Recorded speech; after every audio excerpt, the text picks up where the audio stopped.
이 세상에는 아무 이유 없이 마음을 흔드는 만남이 있다. 처음 보는 사람인데 왠지 익숙하고 멀리해야 하는 줄 알면서도 자꾸만 마음이 끌릴 때, 그 인연은 단순한 사람의 인연이 아니라 이미 오래전부터 이어져 온 업의 인연, 즉 업연일 가능성이 크다. 그대도 그런 사람을 만난 적이 있을 것이다. 분명 마음이 불편한데 끊어내지 못하고, 떠나보냈는데도 다시 마주치고, 그 사람을 통해 늘 같은 상처를 되풀이하는 일. 이것이 업연이다. 사람들은 그것을 운명이라 부른다. 그러나 운명은 외부에서 내려오는 길이요, 업연은 내 마음이 지은 길이다. 사람은 누구나 관계 속에서 성장한다. 하지만 그 관계가 성장의 발판이 될 수도 있고 고통의 굴레가 될 수도 있다. 좋은 인연은 그대의 마음을 넓히고, 업연은 그대의 상처를 드러내며 치유를 요구한다. 그래서 업연은 늘 고통을 동반한다. 그 고통은 상대가 주는 벌이 아니라 내가 스스로 건너야 할 강이기 때문이다. 어떤 사람은 말한다. 왜 나는 늘 사람에게 상처받을까? 왜 나는 늘 같은 문제로 아파할까? 이것은 단지 불운이 아니라 아직 끝맺지 못한 마음의 숙제가 남아 있기 때문이다. 업은 끝내 풀지 못한 마음의 매듭을 인연이라는 이름으로 다시 데려온다. 그대가 외면한 감정, 용서하지 못한 마음, 말하지 못한 진심, 그 모든 것이 새로운 인연의 얼굴을 빌려 다시 그대 앞에 서는 것이다. 일찍이 나는 말하였다. 모든 만남은 원인이 있고 그 결과 또한 다시 원인이 된다. 그러므로 인연은 하나의 줄기처럼 이어지고, 업은 그 줄기를 타고 자라나는 덩굴과 같다. 그대가 분노를 품으면 분노의 인연이, 연민을 품으면 연민의 인연이 자라난다. 그러므로 지금 그대가 만나는 모든 이는 그대 마음의 자취를 뒤추는 거울임을 기억하라. 그 인연이 복의 인연인지 업의 인연인지 자연히 드러나게 되리라. 업연은 거울이다.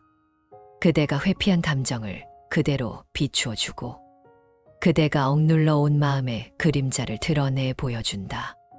그대는 그 그림자를 싫어하지만 바로 그 그림자를 통과해야 빛으로 나아갈 수 있음을 알아야 한다. 그러므로 나는 말하노니 업연을 두려워하지 말라. 그것은 그대의 성장과 해방을 위한 문이니라. 아직 문은 닫히지 않았다. 그대의 인연 중 도무지 설명되지 않는 끌림과 반복, 그 속에 담긴 마음의 빚은 무엇인가? 그 빚을 갚는 순간 업연은 더 이상 그대를 묶지 못하리라. 때로는 마음이 먼저 알아본다. 나에게 기쁨보다 불안함을 주는데도, 머리는 멈추라고 하는데도 인연이 이어지는 것이다. 그때 마음 깊은 곳에서 울리는 소리가 있다. 그것이 바로 업이 부르는 신호이다. 업연은 늘 이렇게 다가온다. 그대가 준비되지 않은 순간 익숙함이라는 얼굴로 찾아오고, 이유 모를 끌림과 함께 문을 두드린다. 그 만남이 처음엔 달콤하고도 따뜻할지라도 곧 괴로움의 가시를 드러내는 이유는 그 인연이 배움의 자리이기 때문이다. 나는 일찍이 말하였다. 세상에 일어나는 모든 일은 마음이 짓고 마음이 받는다. 이 말은 단순한 교리가 아니라 삶의 모든 관계를 꿰뚫는 진리이니라. 그대가 과거에 보낸 말 한마디, 그대가 품었던 작은 원망, 그대가 외면했던 누군가의 눈물, 그 모든 것이 인연의 흐름을 타고 다시 그대에게 되돌아온다. 그것은 벌이 아니라 깨달음의 순환이다. 한 노인은 늘 친절하고 조용한 사람이었지만 유독 한 사람만 보면 마음이 요동쳤다. 그 사람은 이유 없이 노인을 무시했고 때로는 억울한 말로 상처를 주곤 했다. 노인은 스스로에게 물었다. 내가 뭘 잘못했기에 저 사람은 나를 괴롭히는가. 그러던 어느 날 노인의 마음속에 오래 묻혀있던 기억 하나가 떠올랐다. 젊은 시절 잘 나가던 때에 자신 또한 누군가에게 비슷한 상처를 주었던 일이 떠오른 것이다. 그때의 말, 그때의 냉정함이 세월을 돌아 모양을 바꾸어 다시 자신 앞에 서 있는 것은 아닐까 하는 생각이 스쳤다. 노인은 조용히 중얼거렸다. 돌고 돌아 결국은 다 내게로 돌아오는구나. 그날 이후 노인은 그 사람을 미워하지 않았다. 오히려 자신의 과거를 비춰보는 거울로 삼아 마음속에 오래된 빚을 갚는 듯한 평안을 느꼈다. 그대 또한 이런 순간이 있었을 것이다. 상대의 말 한마디에 이유 없이 가슴이 무너지고 별일 아닌데도 오래 상처로 남는 관계, 혹은 반복해서 비슷한 사람을 만나는 일. 그 모든 것이 우연처럼 보이지만 사실은 업이 보내는 신호이다. 업은 말로 가르치지 않는다. 사람을 통해 가르친다.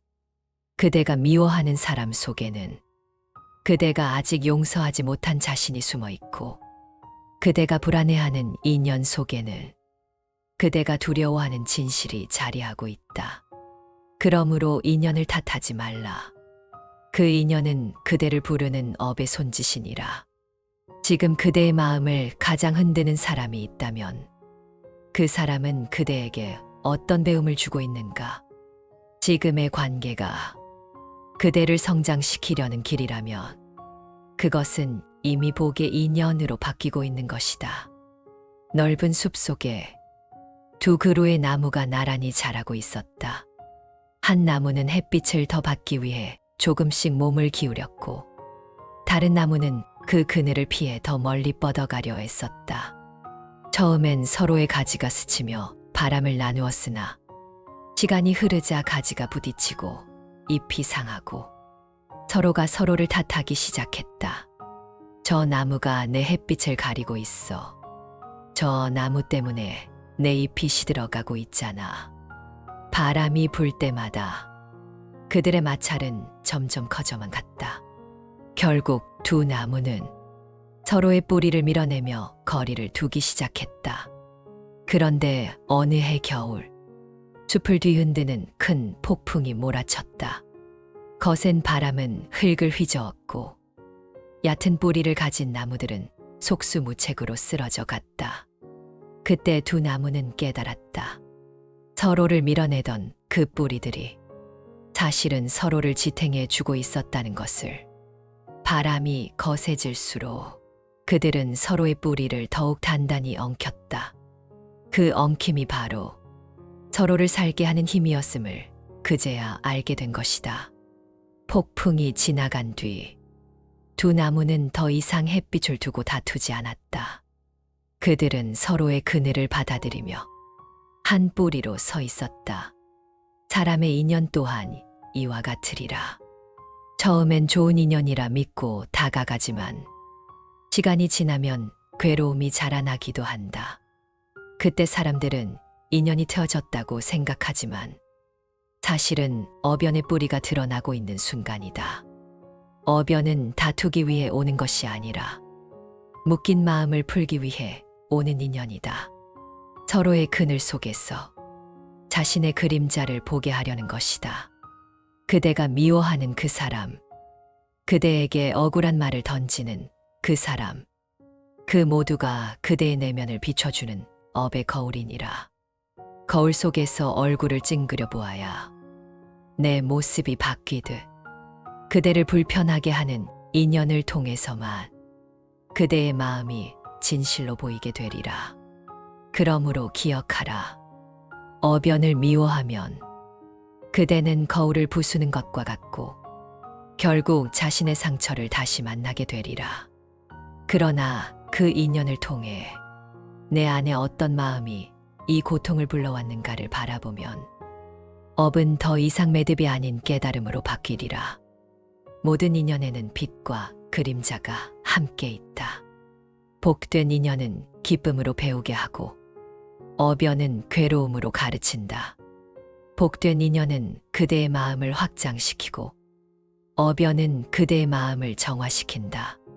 둘 다 결국은 그대를 깨달음으로 이끄는 스승이니 하나를 거부하지 말라. 그대가 만나는 모든 인연을 삶의 스승으로 삼을 수 있을 때 업의 사슬은 풀리고 인연은 복으로 피어나게 되리라. 흔히들 이렇게 말한다. 저 사람 때문에 이 고생을 하며 힘들다. 그러나 나는 그대에게 이르노니 그대가 힘든 것은 사람 때문이 아니라 그 사람을 통해 드러나는 자신의 마음 때문이다.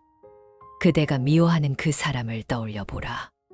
그가 없으면 괴로움이 사라질 것 같지만 그대의 마음속에 미움이 남아있는 한 다른 이름, 다른 얼굴로 다시 나타나게 되리라. 어변이란 바로 그런 것이다. 피하려 해도 형태를 바꾸어 찾아오고 도망칠수록 더 가까이 붙어온다. 그대가 아직 배우지 못한 마음의 한 자락이 남아있기 때문이다. 그럼 어떻게 해야 하는가? 어변을 끊는 길은 단절이 아니라 전환이다. 그 인연을 미워함에서 감사함으로, 원망에서 깨달음으로 바꾸는 순간 그대의 업은 이미 녹기 시작하리라. 나는 말하노니 원한은 원한으로 끊어지지 않는다. 오직 자비로서 사라진다. 자비는 멀리 있는 것이 아니다. 스스로를 이해하기 시작할 때, 남의 입장에서 한 걸음 물러서서 바라볼 때 그대 안에서 자비가 깨어나는 것이다. 그대가 먼저 이해하면 그대는 이미 자유로워지기 시작한다. 그러니 그를 통해 무엇을 배우는가를 먼저 보라. 그것을 배우는 그 순간 업은 그 역할을 다하고 사라진다. 그러므로 어변을 바꾸는 첫걸음은 상대를 바꾸려는 힘이 아니라 자신을 들여다보는 용기이다. 어변은 불처럼 뜨겁지만 그대의 자비는 물처럼 깊다. 불이 물을 이길 수 없듯 미움도 자비를 이길 수 없으리라. 그대가 자비로 응할 때 그 인연은 더 이상 어변이 아니며 그대의 마음을 밝히는 복된 인연이 되리라. 기억하라. 업은 사라지는 것이 아니라 깨달음으로 변하는 것이다.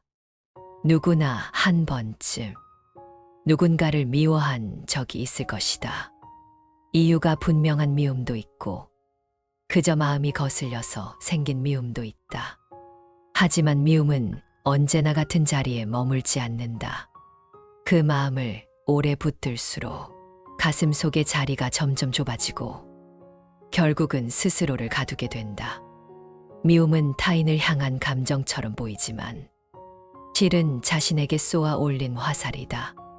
그 화살이 돌고 돌아 나의 가장 아픈 곳에 다시 꽂히는 것이다. 그러니 놓아라.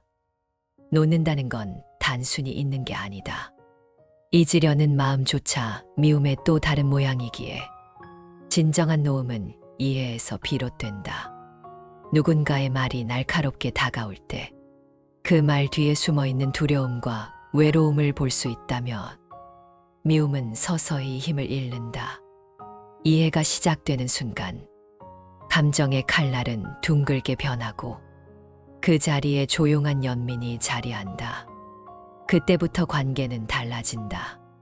상대가 변하지 않아도 내 마음이 달라졌기 때문이다. 분노와 원망으로 뒤덮였던 얼굴에 미소가 머무르기 시작하면 그것이 바로 어변이 녹고 있다는 신호다. 예전엔 들리지 않던 새소리가 들리고 보이지 않던 빛이 스며든다. 내 마음이 달라졌기 때문이다. 그 마음은 더 이상 갇혀 있지 않고 세상과 이어져 있다. 그때 삶은 새로이 흐르기 시작한다. 이제 미움의 자리를 비워 평안을 맞이할 준비가 되었다면 그 자리에 감사가 들어설 것이다. 감사는 미움을 치유하는 가장 깊은 약이며 자비가 싹 트는 첫 흙이다. 감사로 시작된 마음은 복으로 피어나고 복으로 피어난 마음은 새로운 인연을 부른다. 누구나 바랄 것이다. 조금 더 나은 삶을, 조금 더 평안한 하루를. 그러나 이런 삶은 멀리 있지 않다. 감사라는 마음이 깨어나는 그 순간 피어난다. 감사는 인연의 마지막 문이며 평안함이란 복은 그 문을 통과한 자에게 주어지는 향기다. 감사는 더 받으려는 마음이 아니라 이미 주어진 것의 의미를 깨닫는 마음이다. 그 마음이 깨어나면 잃었다고 생각했던 일들 속에서도 새로운 빛이 비친다. 감사는 업을 녹인다. 미움은 마음을 묶고 탓은 인연을 끌어당기지 못하지만 감사는 묶인 인연을 풀어주고 어두운 업조차 부드럽게 감싼다. 불행 속에서도 작게 반짝이는 무언가를 볼 수 있다면 그때 복은 이미 들어와 있는 것이다. 그러므로 감사하는 이는 이미 복을 얻은 자요. 원망하는 이는 아직 어둠 속에 머무는 자다. 감사하는 마음으로 하루를 시작하고 감사하는 마음으로 하루를 마무리하라. 그리하면 그대의 모든 시간은 이미 복이 되어 있으리라. 생각해 보라. 감사하지 못할 일이란 존재하지 않는다. 고통은 인내를 가르치고 상실은 소중함을 일깨우며 이별은 사랑을 새롭게 한다. 감사는 이런 모든 아픔의 의미를 다시 선물로 바꾸는 힘이다. 감사하는 순간 인생의 그림이 완성되는 것이다. 그럼에도 살다 보면 사방이 막힌 듯하고 아무도 나를 이해해 주지 않는 것 같을 때 감사는 입 밖으로 나오지 않는다. 하지만 바로 그 순간이 복이 시작되는 자리이기도 하다. 감사는 좋을 때 하는 말이 아니라 버틸 수 없을 때 꺼내는 마음의 등불이기 때문이다. 한 여인은 오랜 세월 병든 남편을 돌보며 매일을 원망 속에 살았다. 내 인생이 어쩌다 이렇게 되었을까? 그 말이 습관이 되어버린 어느 날, 그녀는 문득 남편이 잠든 얼굴을 보며 그래도 아직 숨을 쉬고 있구나. 아직 곁에 있구나 하며 중얼거렸다. 자신도 알아차리지 못할 만큼 작은 심적 변화였지만 이런 마음을 갖게 된 후로 아픈 남편이 그전만큼 원망스럽지는 않았다. 하루라도 더 곁에 있어주는 것이 감사했다. 여인은 알 수 없는 눈물이 흘렀다. 그 눈물은 슬픔의 눈물이 아닌 감사의 눈물이었다. 감사는 복을 보게 하는 눈이다. 복은 언제나 곁에 있었으나 감사의 문이 닫혀 보지 못했을 뿐이다. 감사하는 마음이 깨어나는 순간 업은 제 빛을 잃는다.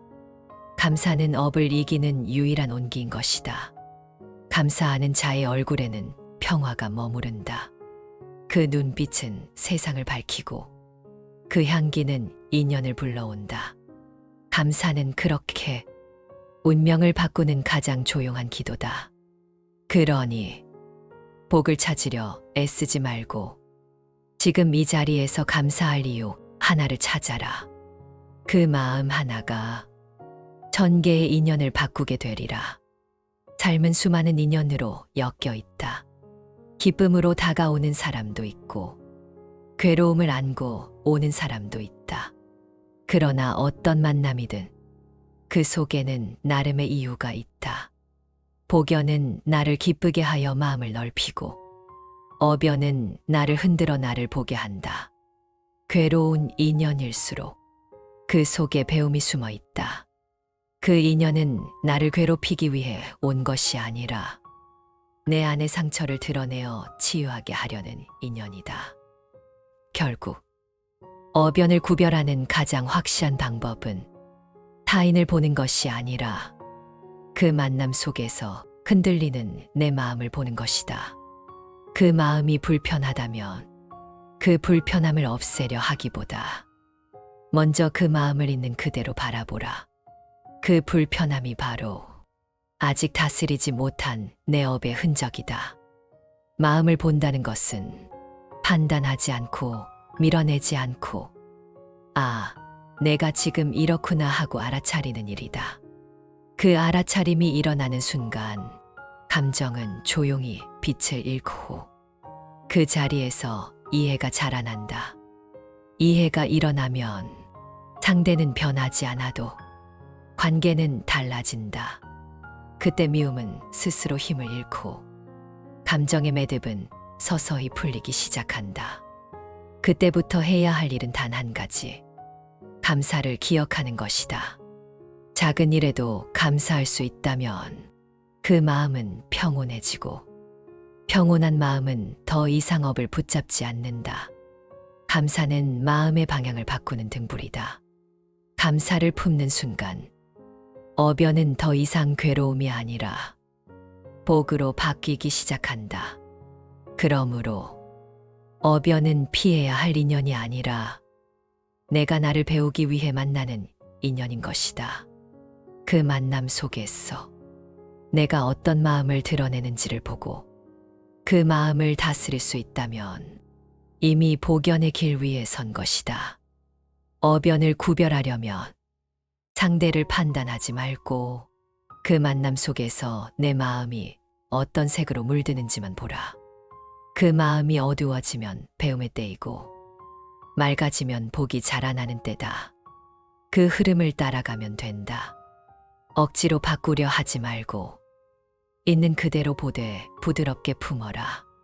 그 마음이 고요히 머무는 순간 업은 스스로 사라지고 복은 그 자리에 머무르게 되리라. 그리고 기억하라. 그대는 세상에 단 하나뿐인 고귀한 빛이라는 것을.